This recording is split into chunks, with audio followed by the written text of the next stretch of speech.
Oui, juste, alors j'ai une question, Monsieur Confesson, vous êtes d'accord que vous conservez la première ligne de la rédaction hop, il faut que je revienne sur le texte initial parce qu'à force d'amendements, je ne sais plus où on en est. Voilà, début mars, la FNAIM, entreprise a diffusé une étude annuelle, etc., etc. On est d'accord que celle-ci, vous la gardez? Ok. Donc, ce qui veut dire qu'en fait, vous reconnaissez vous reconnaissez ce que cette étude annuelle présente. Donc ça veut dire que votre mention au taux de vacances commerciales qui date d'octobre 2022 et qui serait évalué à 7% devient obsolète. Parce que justement, c'est un chiffre qui date de 2022, alors que l'enquête de la FNAIM, l'étude annuelle de la FNAIM, date de 2023. Donc déjà, cette phrase-là, vous devez la supprimer et arrêter de vous référer à un taux de vacances de 7% qui n'est plus d'actualité. Autre chose, vous éliminez de votre amendement les mentions aux villes voisines de Chambéry ou d'Annecy alors qu'elles sont nommément citées dans cette enquête de la FNAIM de 2023. Et justement, c'est un comparatif qui est fait entre Grenoble et Chambéry et Annecy. Donc, et qui montre qu'il y a un réel problème. Alors, on n'est pas à Gotham City, je suis assez d'accord. Ceci étant, quand on se compare, c'est pas forcément à notre avantage, en l'occurrence sur le commerce de proximité. Autre point de désaccord que j'ai, c'est la façon que vous avez vous-même de rédiger les choses.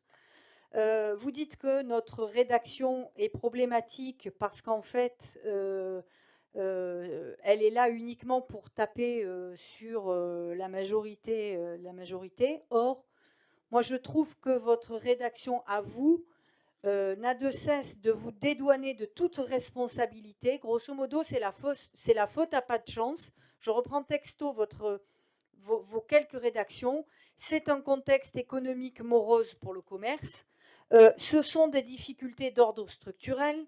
Il y a des répercussions, ce n'est que les répercussions des difficultés éprouvées par de grandes enseignes nationales.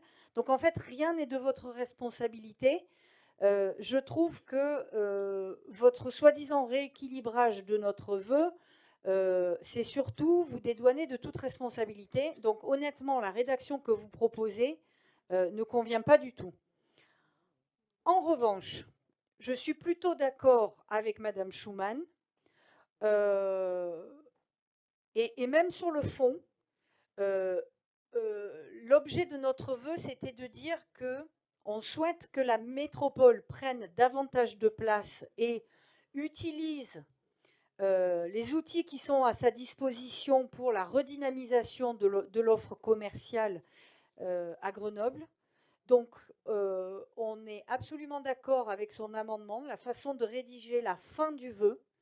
En revanche, on ne va pas du tout dans le sens de Monsieur Confesson, qui dédouane un petit peu trop la responsabilité de la majorité dans la situation commerciale à Grenoble. Je vous remercie. Alors, Monsieur Loto, proposons de rajouter l'amendement de Barbara Schumann à la fin de mon texte, et comme ça, et pas de prendre le texte de Monsieur Confesson. Non, plus sérieusement, Monsieur Confesson, évidemment, on ne vous tient pas pour responsable de la situation d'habitat. C'est pas vrai. J'ai pas dit non plus que ce genre de pratique relevait de la majorité de Grenoble. En revanche, vous avez une responsabilité dans l'installation de Grand Place et de Nerpic. Vous l'avez voté. En revanche, qui a installé Primark? Là, c'est de votre responsabilité. Et ça, vous ne pouvez pas vous en dédouaner. C'est pas possible.